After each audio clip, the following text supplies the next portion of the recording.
The movie begins by introducing a man, wrapped in a furry coat, captivated by the sight of a ship docking at the shores of Barrow, Alaska.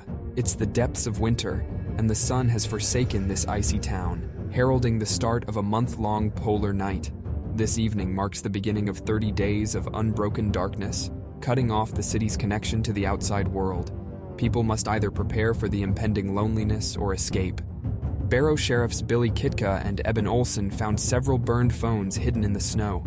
In a local dog kennel, a gruesome massacre unfolds as an unknown assailant ruthlessly slaughters every dog. Eben is notified of this grim situation and undertakes an investigation.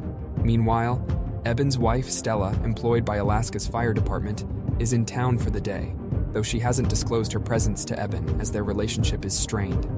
Tragedy strikes when she meets with an accident while en route to catch a flight home. Desperate, she contacts Eben for assistance, only to receive a reluctant reply. Eben delegates the task to Billy. Upon reaching the kennel, Eben observes the horrific sight of the dogs and assures the owner, John Reese, that they will identify the culprit. Simultaneously, Billy rushes Stella to the airport, but they arrive too late, with the plane having already departed and the airport shuttered. Stella is now trapped in Barrow for the impending 30 days.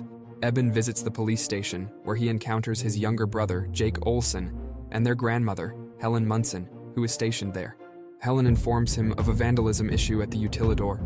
As Eben proceeds to the Utilidor, he crosses paths with friends Carter and Wilson, learning that Wilson's helicopter has been sabotaged. Eben discerns a malevolent plot to sever all ties to the outside world. Elsewhere, Gus, the town's electrical manager, is laboring in his station when he hears ominous sounds outside. Investigating with a flashlight, he finds himself besieged by enigmatic figures who mercilessly assault him, siphoning his lifeblood. It is soon unveiled that these assailants are vampires for Barrow's residents during the impending darkness. The film's outset character, a man with unsettling intentions, is now inside a diner, demanding raw meat and alcohol. His advances are met with resistance from the waitress, leading to a confrontation.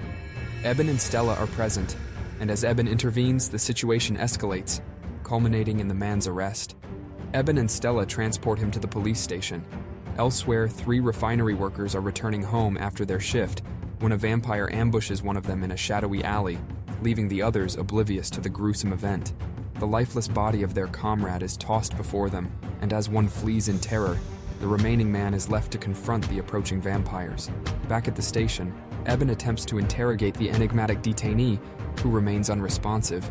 Suddenly, all electronic equipment in the station ceases to function. Eben's attempts to contact Gus prove futile. The detained man cryptically warns Eben of impending danger, which Eben dismisses. Shortly after, the town's power supply is severed. Investigating, Eben discovers a trail of blood in the snow, leading to Gus's decapitated body.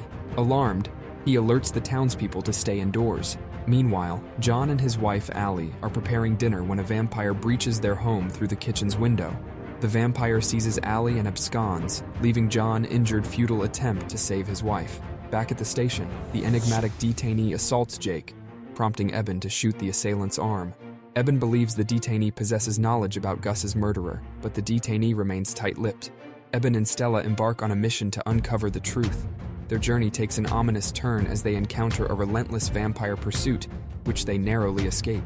A distress call from the station leads them back to a gruesome scene, with Helen's life snuffed out and Jake nowhere to be found. The detainee cryptically implores Eben to end his life. A group gathers at a diner, sharing their discoveries about the vampires. The vampires' leader, Marlowe, issues orders in an unfamiliar tongue, commanding a merciless onslaught on all who cross their path. Eben, Stella, Jake, and other survivors take refuge in an attic nearby. Amidst the screams of death outside, Eben and Stella venture out, seeking weapons, and are ambushed by the vampires. Their car is overturned, and Stella is nearly abducted, only to be saved by a bearded man named Brower, who employs his bulldozer to fend off the vampires. Eben and Stella regroup with the survivors in the attic. They decide to rotate guard duty, ration their dwindling supplies, and strategize their next move. 6 days pass in this harrowing seclusion. On the 7th day, the group is lured into a trap by a girl's pleas for help, which Eben realizes is a ruse upon spotting vampires lurking on the rooftops. Nevertheless, he ventures outside to rescue her, only to witness her torment and ultimate demise at the hands of the vampires.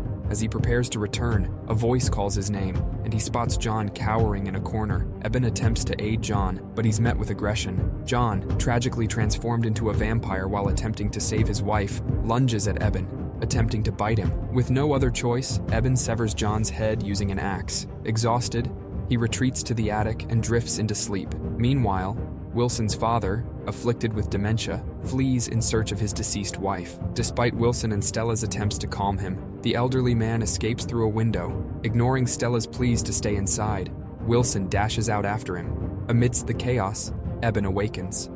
A vampire intrudes the house, prompting Eben and Stella to conceal themselves.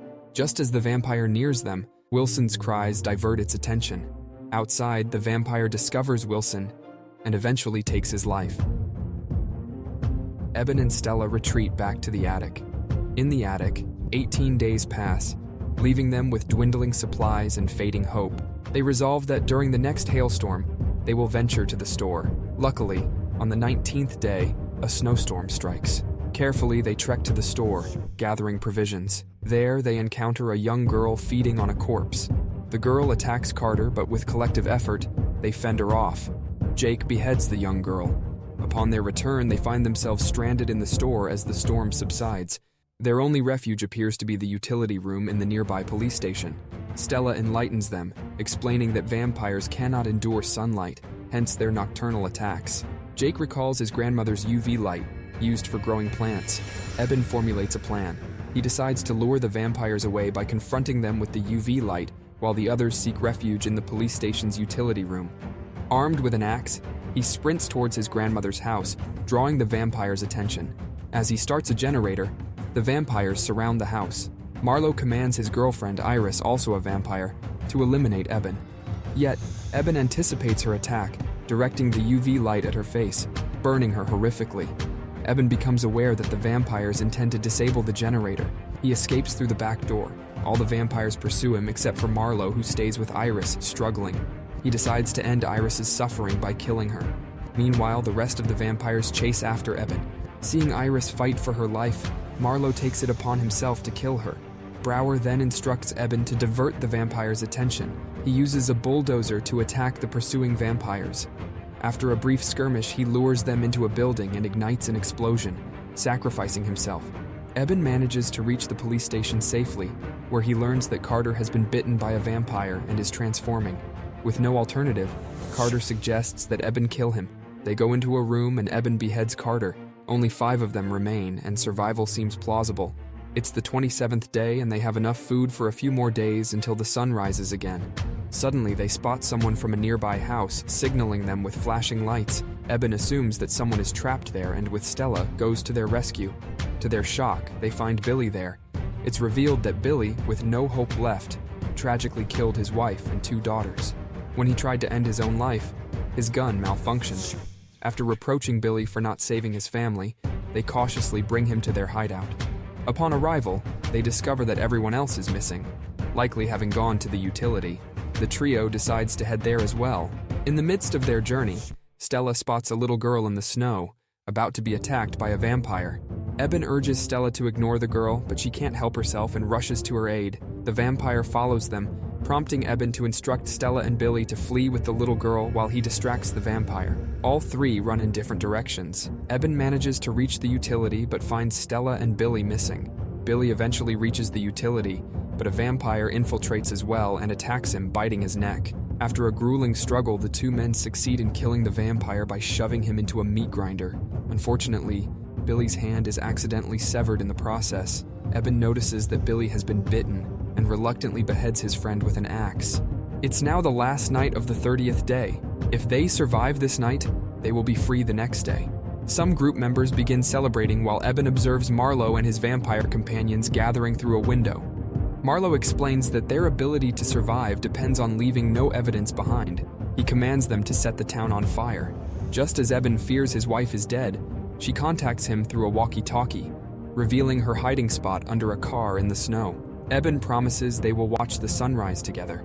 However, the vampires have already sabotaged the town's oil pipelines, causing the oil to fill the streets and approach the car where Stella and the little girl are hiding.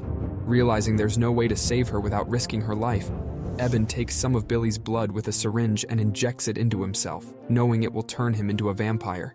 His friends recognize him as a threat, but his brother Jake prevents them from killing him. Eben bids farewell to his brother and confronts Marlowe. After a protracted battle, Eben finally kills Marlowe. The death of their leader sends shockwaves through the remaining vampires, pushing them to flee. The world awakens as the first rays of sunlight touch the horizon, and its people carefully emerge from hiding. Stella and Eben have a sweet final kiss against this setting. As the sun's bright beams make touch with Eben, he ignites in a blaze that eventually consumes him, with Stella holding him in a heart-wrenching embrace. The film concludes, leaving behind an indelible image of sacrifice and love amidst the unforgiving embrace of daylight.